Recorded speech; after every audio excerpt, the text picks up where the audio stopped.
একটি শান্ত শহরতলির পাড়ায় থম্পসন পরিবার বাস করত।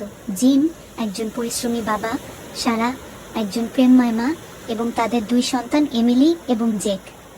তারা ছিল আনন্দের ছবি, প্রায় উঠোনে খেলতে বা তাদের বারান্দায় খাবার ভাগাভাগি করতে দেখা যায়। যাই হোক, জীবন একটি মর্মান্তিক মোড় নিয়ে যখন সারার একটি বিরল রূপের ক্যান্সার ধরা পড়ে। তার শক্তি এবং পরিবারের অটল সমর্থন সত্ত্বেও রোগটি দ্রুত অগ্রসর হয়। এক সময়ের প্রাণবন্ত বাড়িটি এখন হাসপাতালে পরিদর্শন, চিকিৎসার বিল এবং নোংরা পরিবেশে পরিপূর্ণ। এমিলি এবং জ্যাক কেন তাদের মা, তাদের উষ্ণতা এবং স্বাচ্ছন্দ্যের উৎস তাদের চোখের সামনে বিবর্ণ হয়ে যাচ্ছে তা বোঝার জন্য লড়াই করেছিল।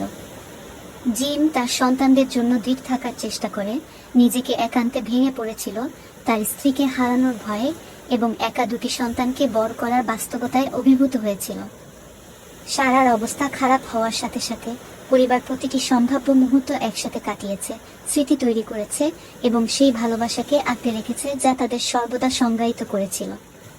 সারাহ তার পরিবার দ্বারা পরিবেষ্টিত একটি শান্ত সন্ধ্যায় চলে গেলেন, তাদের জীবনে গভীর শূন্যতা রেখে গেছেন।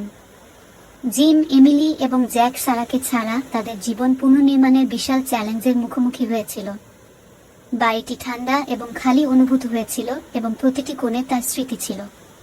তারা সমর্থনের জন্য একে অপরের প্রতি ঝুঁকেছিল, জেনেছিল যে সারা এবং একে অপরের প্রতি তাদের ভালোবাসা তাদের এগিয়ে যাওয়ার জন্য প্রয়োজনীয় শক্তি হবে। পরবর্তী বছরগুলিতে থম্পসনরা সারার স্মৃতিকে সম্মান করার উপায় খুঁজে পেয়েছিলেন। তারা ক্যান্সার গবেষণা এবং অনুরূপ যুদ্ধের সাথে মোকাবিলা করা পরিবারগুলিকে সহায়তা করার জন্য একটি ছোট দাতব্য সংস্থা শুরু করেছিল।